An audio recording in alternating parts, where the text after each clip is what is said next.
go to the Zortrax website, there is the option there to download at the top. Click on that. It gives you a range of options. The one we want is just the latest version, which we'll click here for Windows.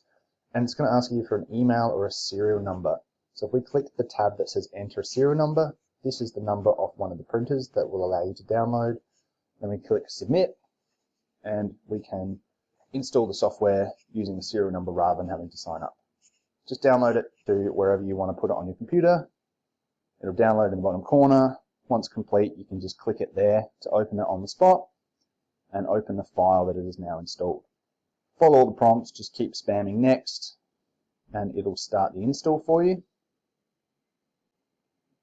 And then once complete, it'll give you the option to open the program, and you now have ZSuite installed on your computer.